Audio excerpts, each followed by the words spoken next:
a quick message before we get into this week's episode.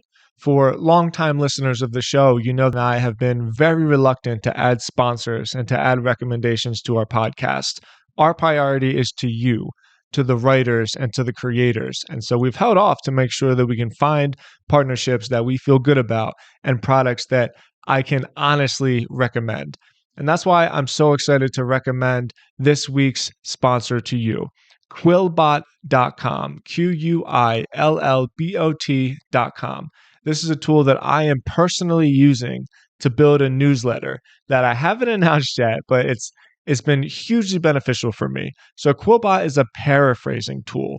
And the way that I'm using it is I'm scrubbing long form articles that are very, very in-depth with information that I know my audience will really value and appreciate.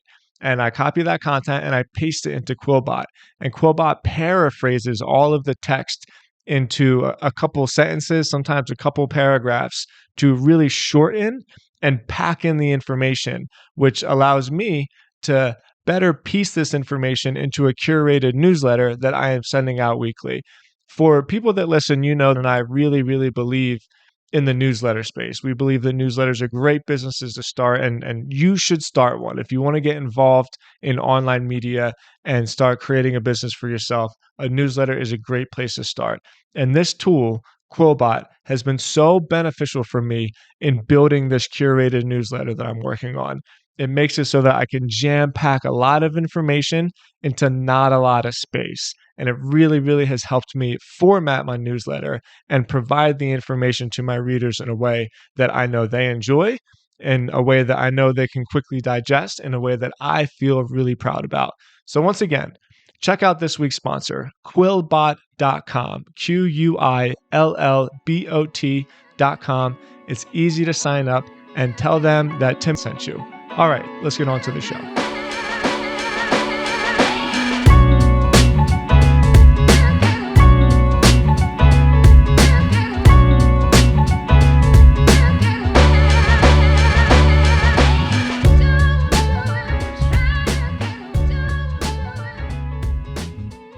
We're live. Do you want to start? Do you want me to start? I'll start. Today we're gonna tell you how to actually get work as a writer. And I'm excited for this conversation, man, because so we're once again riffing on a great article that was published in the Copyblogger newsletter. The article itself was all about how to build a writer portfolio that people like, which, I think it's a great piece, and there's a lot of advice in there that's really good if somebody is specifically trying to build a portfolio. Unlike last week, I don't think we're going to go through a lot of examples of portfolios. Instead, what we wanted to sit down and talk through is, what do people actually look for when they're hiring writers? Because this is something Tim and I both do and have both done several times in the past. So the idea for this episode is if you're somebody who really wants to actually make a living freelance writing, what do you really need to have in place? How do you get attention? And how do you land the deal? That's basically what we're going to talk about, right? Yeah, I think you teed it up perfectly. When we were going through the article, the purpose of the article was to create step-by-step options for somebody that is looking to at least get some concrete examples going with their writer portfolio. And this is very, very important. But when we were chatting a little bit before we started recording, we also decided hey, this is cool from tactically, but let's expand upon it a little bit and talk about some of the steps you can take to really market yourself as a writer and put yourself out there to get business. So does that include a portfolio of your writing? Yeah, of course it does.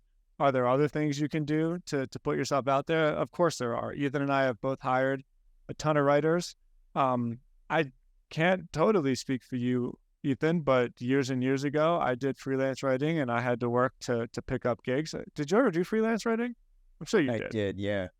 Yeah, I did. My first writing gig ever was freelance writing that I found on Craigslist, and it was not great. Yeah, old school. Yeah, Dude, Craigslist is such a dope business. You know, they still have like 20 employees. you're huge. They're huge. So cool. Yeah. So yeah, we should talk. We'll talk through all of that, but I think the big takeaway here is like there is a path to making a living as a freelance writer. Let's separate some of what you actually need from some of what you may not. And we're just going to riff on our experience actually paying people to do this and what makes the difference in our eyes. So you've mentioned that you've hired a ton of writers. I've hired a handful. For you, can you just give people some context on what those writers were for? I mean, what companies and specifically what kind of work were they doing? Just so people have a little bit of an idea of exactly what kind of writing you've hired for. This is a great place to start because I'm going to have to pull back the curtain a little bit and go deep because I want people to understand that there are levels of skill in freelance writing. And I wouldn't even necessarily say levels of skill. That's like one of the things that's so interesting about it. There's great writers who get paid a little, and there's great writers who get paid a lot. And so there's levels of compensation that you can move up. Did you hear that? No. No? My kid's right at the door. He just yelled. All right. So there's levels of compensation that you can move up simply by positioning yourself differently. So what does that look like? Well, the first step, although I don't like it, I think it's an important step. The first step is to save your writing, save maybe a folder of Google Docs, and be able to tap into some of the things that you've done. And as you pitch people on LinkedIn, maybe, or on Craigslist, or whatever the case may be, it's good to just have samples of what you've done. So that's level one, right? Level two is actual published work that you can show people. And when you've reached level one, when you've talked yourself into the position of having your work published on somebody else's website on freelance, like always have the author bio. Ghostwriting is plenty lucrative as well. And I'm not saying that you should never not ghostwrite, but like make sure that you have some work out there that your name is attached to, because now all of a sudden you've leveled up from having writing samples in Google Docs that you can send people to actual published work. And then you can attach your name to the brand name that you've put out there. Okay, so that's level two. And then level three, which is the writers that I hire that basically like demand money and start telling me what they need from me. Those are people that have tangible results attached to the writing, attached to the brand. So the three stages, and I know this isn't like science. I haven't created like a fancy PDF with a pyramid or anything like that.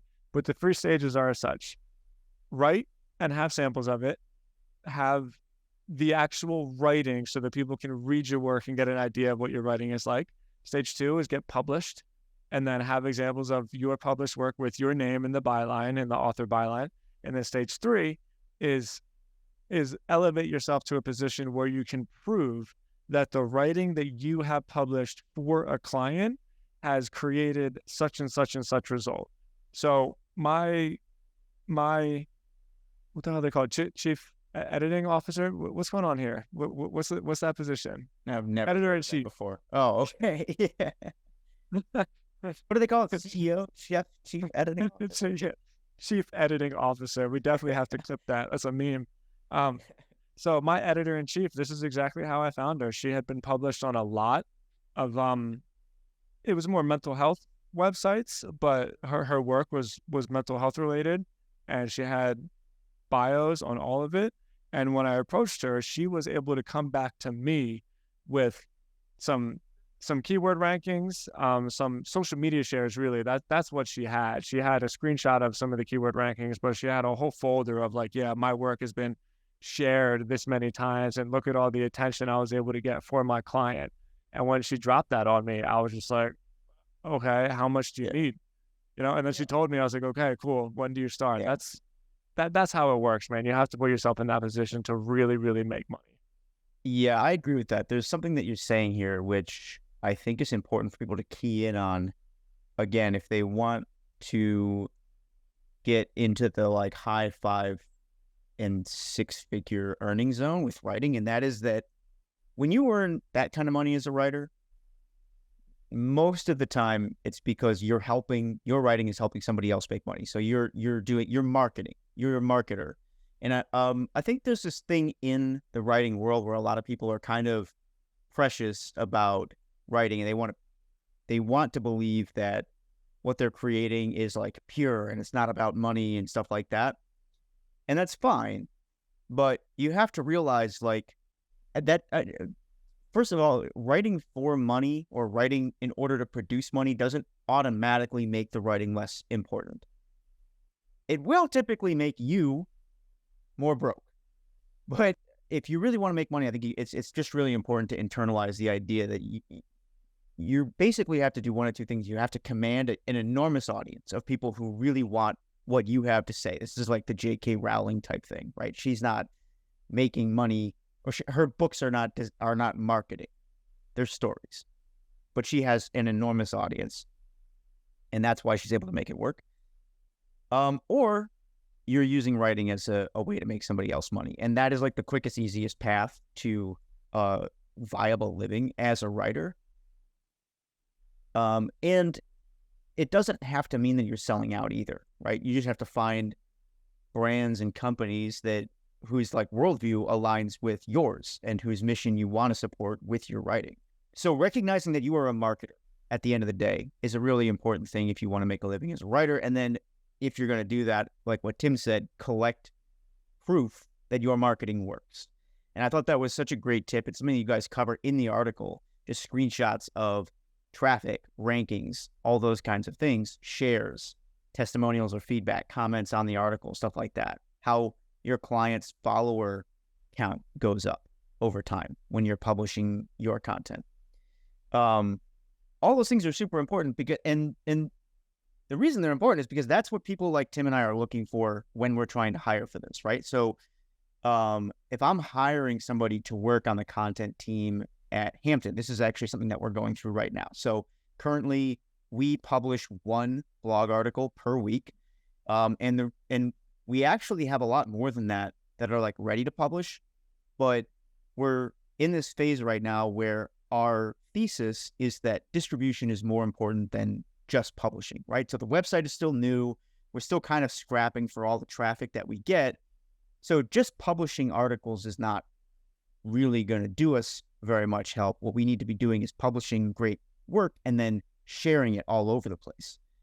So we only publish one article per week, and I spend a lot of my time prepping social media, but we have a bunch more content I'd love to get out the door. And so I'm currently hiring for this role to bring somebody on and like help get more content prep to publish so that I can stop doing all the prep and focus my time on the distribution and handle more articles to distribute.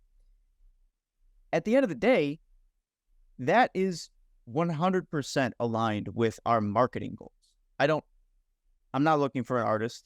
I'm looking for somebody who understands what I'm trying to do with the business and has experience to help there. And so if you can put yourself in a position where you're clearly showing that that's what you do, that's like fastest way to make a living in the writing game.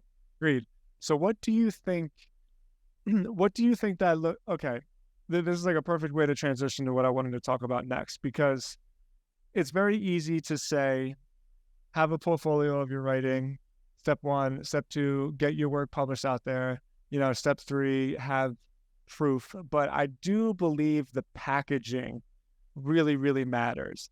And I know this is true because you're not on LinkedIn the same way that I am, but man, I get people sending me like, hey, here's a sample of my writing on LinkedIn all the time. And there's only so many that I can like open and respond to. And it's a little bit of a sidebar. I'm always worried that like people think I'm just ignoring them, and it's not that. Like I don't have time to pay attention to all of this. And so I have found a couple of examples, mainly another example of Christina, the editor-in-chief. She was so cool how she did it. She has a website, and on the website, there's a homepage which clearly describes like who she is and what her services are. And then she had a blog, and then she had my work. And the my work section was a static page. And the page was nothing but bullet points that showed the article. And then underneath it, or excuse me, at the end, the bullet points was the title of the article, and the title of the article was turned into the hyperlink so that you could actually click it and see her work. And then at the end of the hyperlink, she had the brand name in parentheses so that you could see like, oh, clear as day that she was attached to pretty big name brands within the space. And so the point I'm trying to make is, yes, these things tactically do make sense with like this 3-step process. But what I think it's really, really important for writers who, as you hinted on, are very much about the craft, right? Like I shouldn't have to present myself. This is just the story. Like I'm all about the work. Nothing else is important to me. I think that's a huge mistake. I don't think it has to be like the next Forbes. You don't have to spend $10,000 on a website, but having a homepage, having a blog to see some of your personal stuff, and, you know, maybe a way for you to market yourself as well.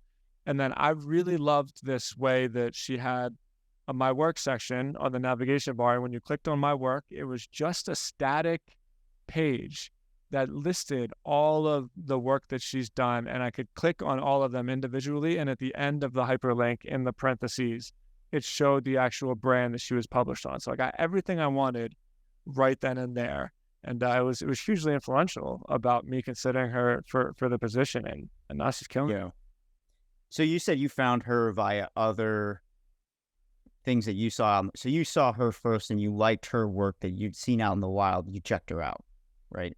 That's exactly right. Yeah. So I didn't find her through the website, but I still went to her website just to dig in a little bit deeper. That was the real selling point. Well, I think what's interesting is you're touching on an important note here, which is that there are a few ways that writers end up connecting with companies like this. So what you're describing is similar to how Steph Smith got hired at The Hustle by Sam Parr. He saw one of her articles floating around out in the wild, read it, and said, wow, this is really good. And then he like pursued her and said, I want you to come right here. And I believe he did that with the first couple writers who really kind of like made a big difference at that company. So another name is Zach. Oh my God, I can never remember his last name. And Zach, Sunday Story Zach. He writes all his Sunday stories. Okay, yeah. He's an incredible writer and probably one of the more experienced journalists on the team. Actually came from like a legitimate journalist background. And another person that Sam found through his work out in public. And so your point about having a byline is a good one. But that's one way, right? So is somebody finding you via your work. If you want to reverse that, I think when it comes to like outreach, there are a few rungs to the ladder that we could talk about too. So for me, like when I first got hired at The Hustle, I got lucky. I basically had Steph and I worked together at our last company. So when she went to work at The Hustle, we both left our last company at roughly the same time. When I left, I made it clear that I was leaving to go figure out how to become a writer. And she went to The Hustle. Several months passed. We just kind of kept in loose contact. And it was actually her husband who recommended me for a job when she was trying to fill a role. And she ended up reaching back out. And that was kind of how I got my shot at that company. So I think the very first like bottom rung of the ladder is, I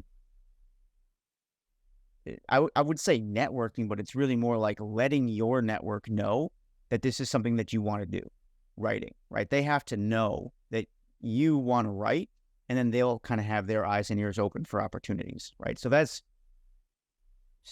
the most basic version of this, and it happened to work for me. I think it's probably the longest shot, right? But it's also, that is how I got my job. I'm not going to pretend like I did cold outreach to The Hustle and it worked.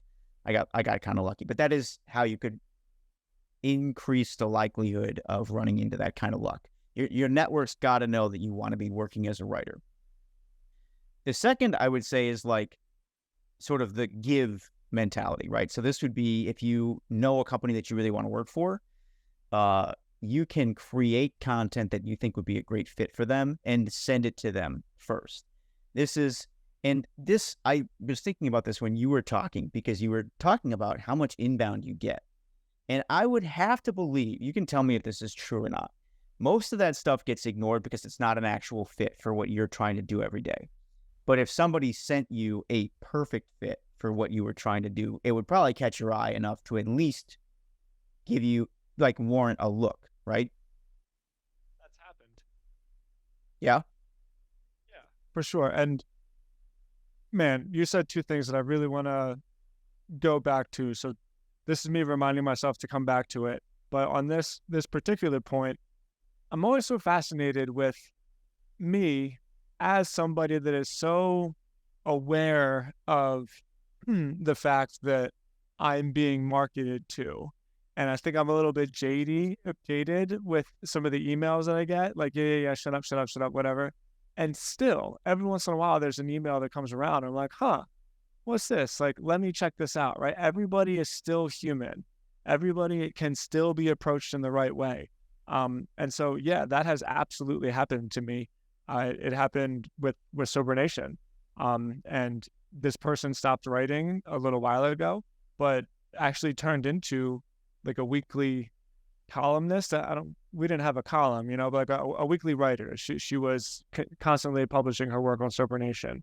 And it was all because she wrote a piece basically that said like, hey, I love your site. I wrote this for you. If you want to publish it, feel free. Just put my name in the author bio. And then like I had to reach out to her because since Sober Nation is on WordPress, the picture in the author bio is on Gravatar, right? Like you don't actually put your picture in there. You have to put your picture on another little WordPress app. So in the author bio, the picture goes there. She's like, hey, I'd love to do this, but I need your Gravatar email so that I can use that email to create your author account so that your picture shows up. And so through that one little email, she was paid to write every week. I'm sure I wasn't her only client, but nonetheless, it was like a really good example. Okay, and then coming back to the other part that you touched on, you slid over it a little bit, but I think this is so freaking important. I think this is so important because a lot of writers get discouraged and they think I'm never gonna, they see being a freelance writer as like this thing where all of a sudden I'm not one, and then all of a sudden I am one. And now that I am one, like I can start being a freelance writer. But think about your experience, this one moment and this one chance that you took, or I shouldn't even say chance you took, this one like moment for you to put yourself out there is a better way to say it. Look at all what that led to. You got a job at the Hustle. You worked at the Hustle for like 2 years. Then you were like, a big wig at Trends. And now you and I met through one of the first weeks or something that you were at the Hustle when you ran that that webinar session, whatever it was. And I'll never forget you called back to this one kid and you named his business the wrong business, and he instantly corrected you. And I kind of saw you do like one of these face slap things where you're like, oh yeah, that's what I meant. And I was confident when you did that. I was kind of like, oh, I like that kid. Well, that's funny because I don't remember the exact situation, but I remember the call, and everybody on that call was like a big deal. So we had you, we had Pop, we had Paulina, we had, I think Jack Butcher was there. I forget everybody that was there, but we had specifically reached out to them because they were all big deals in media. So yeah, any misstating of somebody's company would have been like a total screw up. But yeah, it did. It led to a whole bunch of opportunities. So what were you getting at there in terms of like the overwhelm that people feel when they're thinking about being a freelance writer? Yeah, you never know what's going to happen. Like, and I really, really mean that. That's life advice just as much as it's like real business advice to grow your writing portfolio. And this is why it gets harder when you get bigger, because you can't say yes to everybody. But this is why I've always been like anti protect your time, say no, don't go on coffee meetings. Like some of the best opportunities that ever happened in my life have been from, I mean, even using the same example, that thing that you and I did, the webinar event that we did, it was just a chance in the dark. I saw you guys posted about it. I was like, oh yeah, cool, I'll do that. Let me check it out. I had plenty of other stuff I could do, but I said, yeah, sure, let me check it out. And so the point I'm trying to make, however life coachy it sounds, is take chances on yourself. Like, yes, reach out to that person who you think is way too popular for you. Like, yes, send that DM. Yes, make a Loom video about how you think you can help somebody and send it to that person that you think is never going to pay attention to you, because you never know. And now look, we're 2 years into doing this podcast together. You're traveling the world with Hampton. You're basically like one of the most popular people on Twitter. All of that just because you because you reached out to Steph and said, hey, I want to get into writing. Yeah, I'll add one thing to that too. I think you're exactly right. The one thing I would add is that it's not always going to look like an opportunity that you want either. So when Steph reached out to me about it, I was at a place in my career where I was like completely burnt out on startups, and she said, "Hey, do you want to come write for a company called The Hustle, like in a thing called Trends?" And I'm like, "No, that doesn't sound like fun at all. It sounds like 0% fun. I don't want to do any of that." And then, this is pretty common for writing gigs, is you'll go through some sort of like test piece. And I had invested like a good amount of time in writing what I thought was like a pretty good. So for Trends, our whole job was to go find market opportunities that, people weren't talking about yet, but that had like a lot of potential to build businesses around. And I spent a bunch of time trying to do it. And the first several ideas that I sent to the editor, he basically said like, I think you could do better. Maybe go back to the drawing board and try this again. And I remember this was right when COVID was kicking off. I was going to a coffee shop and I'm like, should I even bother doing this? I don't like, I've already dumped hours and hours and hours into trying to do this. And I don't think I'm good at this. I'm not sure I enjoy this. Whatever it was, took a shot, ended up, and it turned out, I had kind of an aptitude for it. And they gave me a shot. And as you said, it's turned into basically my entire career now. I built my career on that chance that I didn't even think I really wanted. So I definitely agree with you that you got to put yourself out there and try a lot of stuff until something starts to grab. And then, it's not always going to look exactly the way that you thought in the beginning.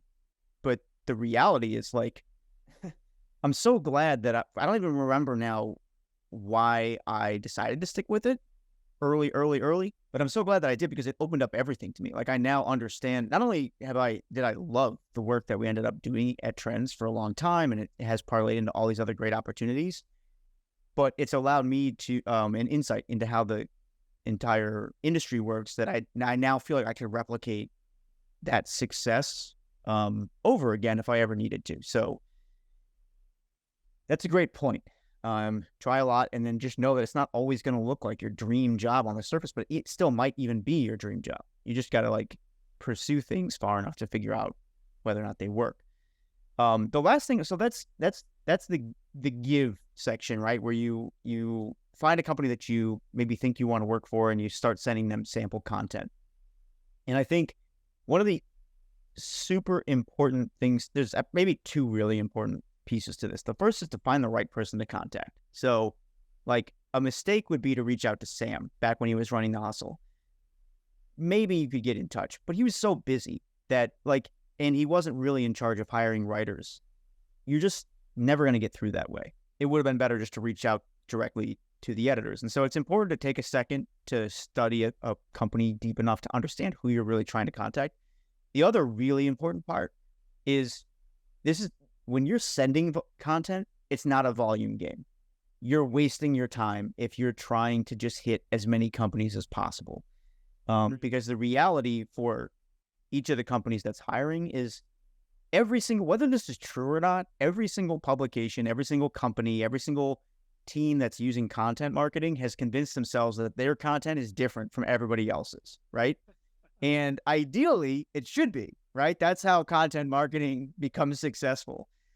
But if you just send them something that's like mediocre and doesn't hit the high points of what they see as their key differentiator, they're not going to waste their time even looking into it. So it doesn't matter how good of a writer you are.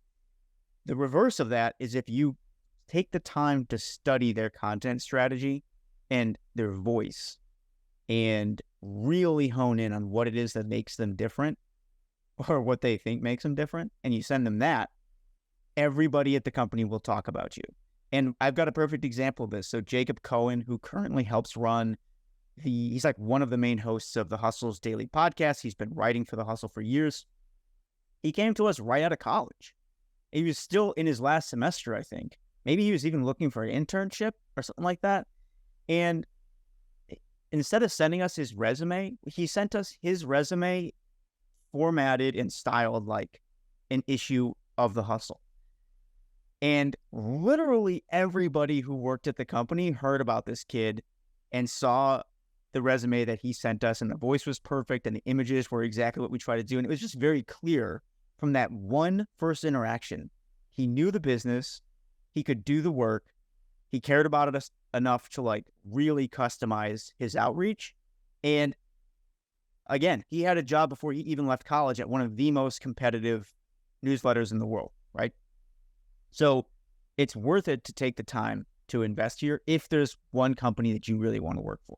The last stage that I think, so we've talked about alerting your network, we've talked about like a give first strategy. The last stage that I think is really helpful, and this is kind of where I find writers these days, is from like owning a niche, right? So in my case, I'm looking for something very specific right now. And what I really want to see is, or I think what helps move the dial for me is if I find somebody who already appears to specialize in the thing that I want them to specialize in. So in this case, a lot of agencies do a really good job with this. So a mediocre agency will say, we're your partner in ads. Okay, great. Who's partner, right? Like, what are you going to actually help me do? A great agency will say like, oh, we take e-com companies that are doing $2 to $10 million in revenue and give them a Facebook ad strategy that will 4x their whatever top line numbers or something like that, right? So very specific offer. And the same thing happens in writing. Like if you really want to stand out and build, this is how you, by the way, go from like 6 figures to hundreds of, I guess, to even more 6 figures or potentially 7 figures and above, is you got to own a space, and you own a space by getting very specific about what kind of work you deliver and then systematizing that work. So a great example of this, again, I'll just keep giving examples from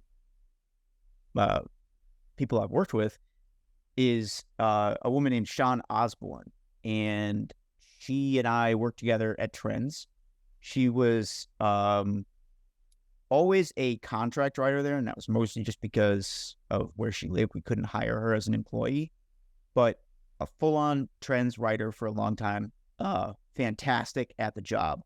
Over time, she has now decided to specialize in market research or like market writing and analysis, but for a very particular niche, right? So more and more, basically the same type of work we did at Trends for one particular industry. And so she's building this portfolio of work, but it's very clear to anybody in that industry when they land there, like, oh, this person gets my space. They do the exact type of work that I'm trying to have done, and way easier for her to have that conversation and demand the prices that she wants. So that's the third level, which is like figuring out what your actual niche is, specializing in that, building your portfolio around it. And that takes time. You can't do that out of the gate, right?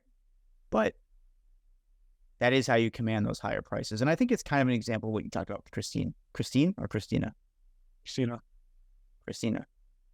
Yeah, man. Like, this can be a little bit of a dry subject, right? Because who wants to talk about building a writing portfolio? But just like last week, we can't emphasize enough how much power the writers have. I mean, I can tell you right now, if all the writers in my company decided to band together and like, I don't know, go on strike or like demand, like I'd be so in trouble. Like they own everything because they own the voice. And that's, it's so important when you can see something and you just recognize immediately who it is. I've been really humbled when people say that like I have a voice that they recognize, and it takes a lot of time to get that. But this is important because being able to market yourself as a writer will set you up for opportunities like more than you know what to do with. And then inevitably, well, I shouldn't say inevitably, some people love doing freelance and will do it forever, but you'll keep going up in stages. So I have two more examples that I think kind of hit this top echelon. The first is a guy named Guillermo. Guillermo was brought up. What is his last name? I'll link his Twitter. Can't remember his last name. He was brought up in the AWAI scene. Just bought one of their programs, and then eventually became kind of like the community manager. You know how we talked about before, where there's like a select group of people who are most involved in the community, and they asked him to like voluntarily manage this community, and so he did. And then all of a sudden he got a job there, and then he started doing all of their copy, and now he works completely on gratuity, and nobody tells him what to do. Nobody, like, he doesn't even have to promote himself because his copy is so successful that he has lines of people waiting for him, because he goes, hey, look, I'll take 10% of all of your sales, and I'll write this sales page, and I'll even write the emails. But usually two things happen. Like, you can't back out of the deal before 1 year, and you have to pay him monthly. And so Guillermo, I think, is like the last level of what happens when you can build up in scale to get to the point where you're so sought after that you are the rainmaker. I know that's kind of a cliche word, but that's actually the roots of that word. The rainmaker traditionally in like old Mad Men ad execs was the copywriter that could make all of the sales. And so it's big business, and you can really like set yourself up for life if you take this seriously. And then lastly, I probably should have done this in opposite order, but that idea of specializing, man, it takes time to specialize. And so if you're just getting started, get the reps in, man. Get the reps in. Way more reps than you think you need and that you think are necessary, because I promise you're not as good as you think you are. Just like I'm 10 years into this and I'm not as good as I think I am. And I'll look back at my shit from today, 3 years from now, I'm like, oh, I can't believe I still made that mistake, just like I do from the stuff I did 3 years from today. So more reps than you think you need. But when you find that specialization, man, you can just hit home runs after home runs. I know a guy who specializes in product description copy, and all he does is writes descriptions for products, but he's got it down to such a science. He's broken it up into different ways to do it for different categories. So like, he knows how to do it for clothing. He knows how to do it for electronics. He's got the whole thing you could ever want. And you don't think of product descriptions as a big deal until all of a sudden you hire this guy, and now your sales are up like 500%. I don't actually want to say his name because he's kind of like hush hush about all of this stuff. He likes to keep it low key, but he does really well. And his entire specialization is product descriptions. And once you get to that point and you own something, then you know you're just set. So piggyback on what you said, I think it's super important. Yeah. So I think those are some interesting tips for getting your foot in the door or standing out. I'm trying to think if there's anything else that I really look for in hiring a writer.